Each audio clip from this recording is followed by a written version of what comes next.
हाँ देखो, सबसे पहले हमें देखना यूक्लिड थ्योरम।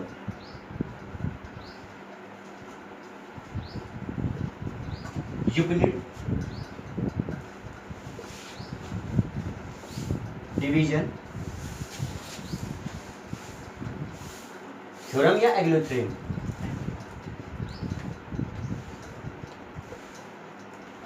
थ्योरम, ठीक है। तुम क्या बोलोगे भाई से, हिंदी मीडियम? यूक्लिड विभाजन, डिवीजन का मतलब विभाजन प्रमेय, इस पर काम करेंगे हम। यूक्लिड विभाजन प्रमेय, ये काम चलना। पहला चैप्टर, पहला टॉपिक कौन सा था? रियल नंबर, यानी कि वास्तविक संख्याएं। और उसमें सबसे पहले क्या पढ़ेंगे हम पहले एक्सरसाइज में? यूक्लिड डिवीजन थ्योरम या यूक्लिड विभाजन प्रमेय। इंग्लिश मीडियम के हिसाब से इसे हम लीमा थ्योरम भी बोल सकते हैं इसे हम, ठीक है। और जब कहीं से अप्लाई करा करेंगे तो हम इसे कैसे बोला करेंगे? वी अप्लाई लीमा थ्योरम या we apply division, Euclid division theorem, या यूजिंग भी लिख सकते हैं, by using Euclid division theorem, by using. Hindi medium यूक्लिड विभाजन प्रमेय के प्रयोग से, क्या लिखेंगे? यूक्लिड विभाजन प्रमेय के प्रयोग से। वैसे तो आजकल हिंदी मीडियम इंग्लिश मीडियम कुछ नहीं होता, शॉर्टकट से मैं क्या लिखते हैं, हिंदी मीडियम हो चाहे इंग्लिश मीडियम हो, क्या लिखते हैं? यूजिंग यूक्लिड थ्योरम, बस काम नहीं बढ़ेगा। किसके लिए? हिंदी मीडियम के लिए भी, इंग्लिश मीडियम के लिए भी, दोनों के लिए काम कर देगा वो, ठीक है भाई। अब सुनो, अभी ध्यान दियो, ये चल गया।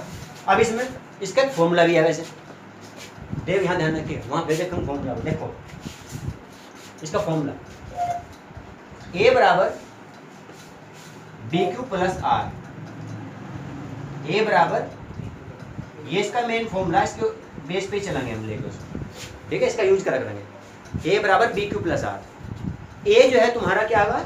बी तुम्हारा है भाजक, बी क्या? भाजक। इंग्लिश मीडियम में से बोल लेंगे बी को डिवीजर, क्या बोलेंगे? डिवीजर।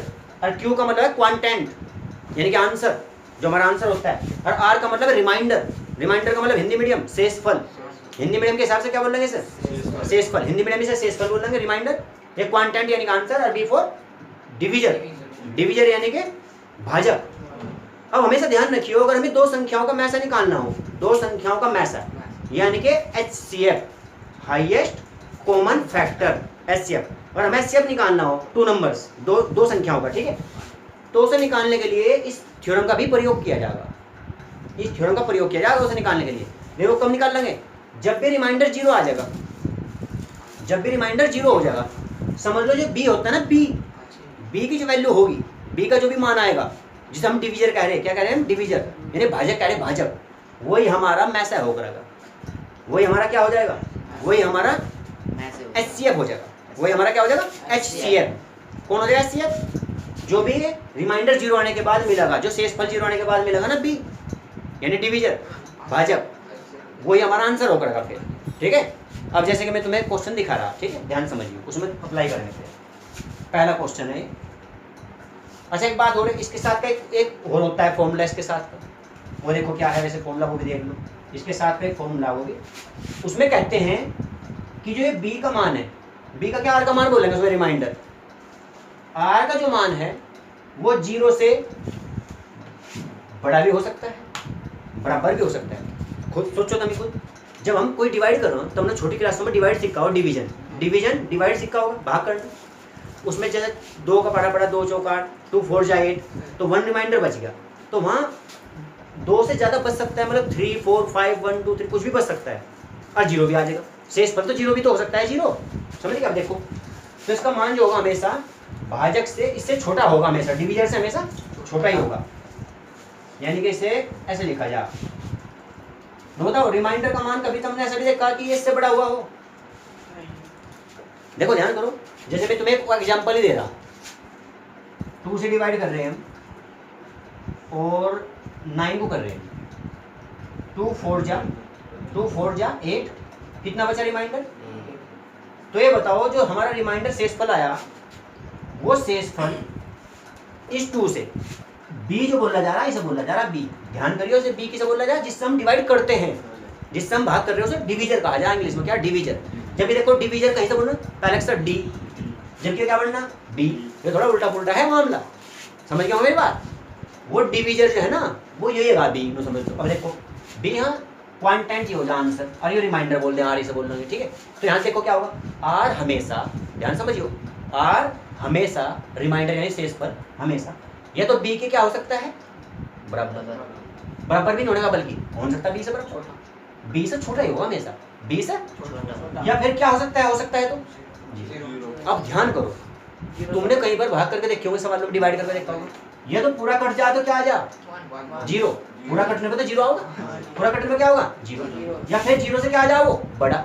लेकिन कभी भी इससे बड़ी संख्या तुमने यहाँ कभी नहीं देखी होगी, इससे छोटी आ वो हमेशा बा, इससे हमेशा बताओ क्यों। अगर बाई चांस इससे बड़ी आ गई यहाँ, इसका मतलब तुम्हारे डिवाइड करने में गलती, तुमने अपना जो टेबल चलाया, जो पढ़ा चलाया वो एक कम चलाया, उसे एक ज्यादा चलाना चाहिए था। देखो जैसे कि यहाँ तुम यहाँ 2 3 चलाने लगे, 2 3 6, कितना बचेगा 9 में 6 ज्यादा बताइए 3, तो इससे बड़ा नहीं हो जाएगा, 2 से बड़ा नहीं हो जाएगा 3 पे, लेकिन वो गलत है। बताओ क्यों, वहाँ 3 बचा क्यों, क्योंकि तुमने गलत पढ़ा चलाया। तुम्हें टेबल जो है 3 पर नहीं चलाकर कहाँ चलाना चाहिए था 2 4 जाए 8, समझ गए क्या बात, ये 2 4 8 पे चलाना चाहिए था। तो हमेशा ध्यान रखियो, हमेशा ये जो आर का मान है ना वो बी से हमेशा छोटा ही होता है, कभी भी चेक कर लियो। और किसी ने सही तरह डिवाइड करा ना, सही तरीके से डिवाइड करा, ये वैल्यू जीरो आ सकती है, जीरो से बड़ी भी आ जाएगी, 1 2 3 4 5 कुछ भी आ सकता है ये, लेकिन इससे हमेशा छोटा ही रहेगा हमेशा। अब तुमको यहाँ 3 वो तो बड़ा, अब यहाँ 3 होगा तो उस टाइम यहाँ 4 होगा जरूर, जब 5 होगा, ये हमेशा बड़ा ही रहेगा पर इससे, इसलिए यहाँ इसे बी को बड़ा दिखाया जाए इससे। तुमने किताबों में छपे होते देखे वो सूत्र, ये सूत्र तुमने किताबों में देखे हो छपे, लेकिन उसे समझना भी तो पड़ेगा ना कि ये सूत्र भी क्या आगे क्या हम सवाल करेंगे, कैसे अप्लाई करेंगे, किस तरह क्या। तो बताओ इससे कुछ समझ सीमाई क्या बात करें। अब एक काम करेंगे, इसमें थोड़ा बहुत कुछ नोट करना चाहो तो तुम पिछली तरफ भी कर ले करो नोट रफ पेज पर। जैसे मान के चलो तुम्हारे रजिस्टर में 200 पेज है, कितने पेज है, तो तुम्हारा रजिस्टर भरने में काम होना चाहिए, हमेशा ध्यान रखियो, हर बैच में सभी में 12th क्लास का हो कोई भी नोट बता दो मैंने से 180 पेज तो तुम्हारे स्टार्टिंग की तरफ से भरने चाहिए, और 20 पेज तुम्हारे रजिस्टर भरने में पिछली तरफ के भी भर जाने चाहिए। वो तरीका पता क्या, कभी कभी कुछ बात खास बताई जा, पॉइंट की बात, वो कहाँ नोट करनी चाहिए, बैक साइड में नोट कर लेगा उसे, क्योंकि वो चीज़ें वहाँ नहीं कर सकते आपके सामने एक्सरसाइज में नोट, वहाँ तो सवाल का काम करेंगे हमको। तो ये नोट डाउन जो करेंगे हम, इंपोर्टेंट जो कुछ बात बताई जाएंगे अलग सी बात, उनका इसमें कुछ जरूरत भी नहीं पड़ती, तो मतलब वो थोड़ा पिछली तरफ ले जाना चाहिए, ठीक है। जैसे कि ये काम था, ये एग्जाम्पल के तौर पर बताइए, तो तुम्हें इसकी बराबर बी लिखो, यहाँ क्यों लिखो, यहाँ लिखो, इसे कहाँ ले जाना चाहिए तुम्हें बताइए, बैक पिछली तरफ ले जाओगे इसे, ये तुम्हारा उसमें नहीं आने का, फिर जहाँ सवाल नंबर 1 चलेगा वहाँ से नहीं आने का, ठीक है। करो नोट कर लो इसे एक बार, ठीक है भाई। ये एग्जांपल बहुत जरूरी, इस एग्जांपल से थारे समझ में आएगा कि बी कौन सा है क्वांटेंट, क्यू कौन सा है रिमाइंडर शेषफल कौन सा है, और क्यों हमेशा ये आर का मान बी से क्या होता है, हमेशा छोटा होता है। यानी कि ये जो आर का मान है ये हमेशा बी से छोटा होगा, या फिर क्या हो सकता है 0 1 2 3 कुछ भी हो सकता है वैसे तो, लेकिन बी से छोटा ही होगा, यानी कि हमेशा ध्यान रखिए डिवीजन से छोटा ही आएगा, और जहाँ भी ये 0 आ जाएगा रिमाइंडर वही तुम्हारा आंसर हो करेगा। अब देखो हम सवाल लेके चलेंगे और उसमें सवाल में ये चीज़ अप्लाई करते रहेंगे, ये फॉर्मूला बार बार अप्लाई होगा, लेकिन कभी हाँ एक बात हो, कुछ सवालों में ये एक बार अप्लाई होगा आंसर आ जाएगा, कुछ में 3 बार अप्लाई हो जब आंसर, किसी में 2 बार में अप्लाई होगा आंसर आएगा। अभी देखो क्या समझ में आ जाएगी बात, ठीक है। अब ये तुम्हारा क्वेश्चन है ना, square root 3 square root 5 is a irrational number, prove that, सिद्ध करो कि वह अपरिमेय संख्या है। वो दो एक बात सी बता के ना पढ़ा कर, 2-1 दिन बाद जब ले लेंगे फिर काम, ठीक है भाई। हाँ अब देखो फिलहाल देखो ध्यान से, पहला सवाल ध्यान से समझियो। जैसे कि मैंने एक सवाल लिया 25, ठीक है 25 और 80, इसका हमें क्या निकालना, इसका हमें एचसीएफ निकालना, यानी कि इसे हिंदी में क्या बोलते हैं मैथ है। आजकल तो वैसे भी एचसीएफ तो सभी लिख लें, और हिंदी मीडियम की अगर बुक उठा के देखोगे ना उसमें भी तुम्हें एचसीएफ भी लिखा मिल जाएगा, ठीक है मिल जाए। तो हमें इसका क्या निकालना एचसीएफ। अब इसे देखो, इसका एचसीएफ निकालना एक तरीका तो है, देखो ध्यान दो बिल्कुल, अभी डिस्टर्ब मत करो एक दूसरे भाई, सुनो।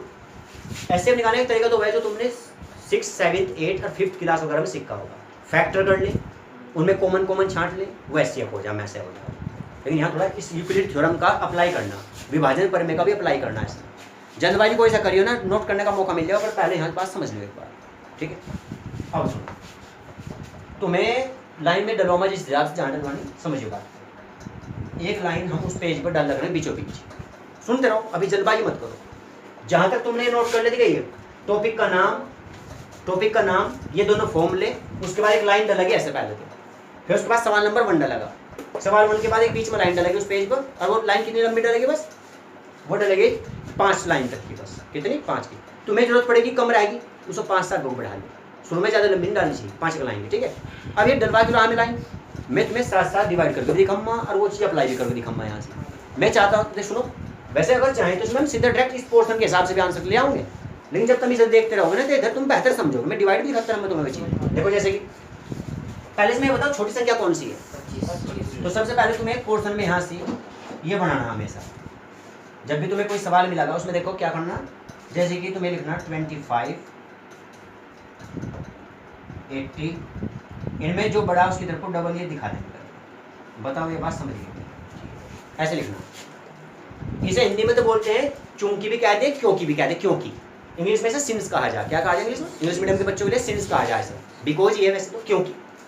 देखो भैया, क्योंकि 80 25 से बड़ा है, 80 जो है 25 से क्या है, ग्रेटर देन, बड़ा है, तो डिवाइड किससे करेंगे, छोटे वाले से। डिवाइड किससे करा जाएगा, 25 से डिवाइड करना, यानी 25 से डिवाइड करना। अब देखो कैसे, हमने 25 से डिवाइड करा 80, डिवाइड करा हमने 25 का पढ़ा चला इसमें 3 बार, 25 से 75, इंग्लिश मीडियम 25 3 जा 75, रिमाइंडर कितना बचेगा यहाँ से 5। मैं तुमसे एक बात बोलना चाह रहा बस, इसमें जो रिमाइंडर आया शेष पर वो 0 आ गया क्या, अगर 0 नहीं आया तो हमें वो कंडीशन यूक्लिड थ्योरम की, लीमा वाली थ्योरम, यूक्लिड थ्योरम डिवीजन वाली, इसे फिर अप्लाई करेंगे दोबारा। जब भी अगर रिमाइंडर 0 ना आया तो फिर से अप्लाई करेंगे इसे, हम उतनी बार प्रक्रिया यूज करते रहे इसे।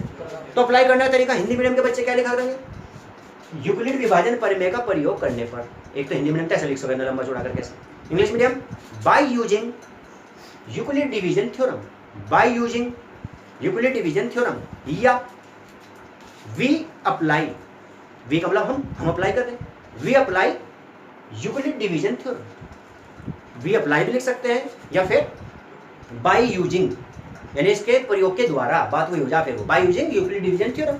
मर्जी इंग्लिश मीडियम के कोई से भी सिलेक्ट कर सकते हैं लाइन, हिंदी मीडियम यूक्लिड विभाजन प्रमेय का प्रयोग करने पर, ऐसे लिख के छोड़ दो लाइन, तो लिख देगा, ठीक है। बता दूंगा कहाँ क्या करना, अभी रुक जाओ, कोई नहीं, पहले करने दो अभी काम। तो देखो जैसे कि मैंने इधर डिवाइड करा, लेकिन ये चीज़ मैं तुम्हें इधर समझाऊंगा, देखो जब बात, देखो ध्यान से, वो फॉर्मूला में यहाँ सिलेक्ट करके ला रहा हूँ, A B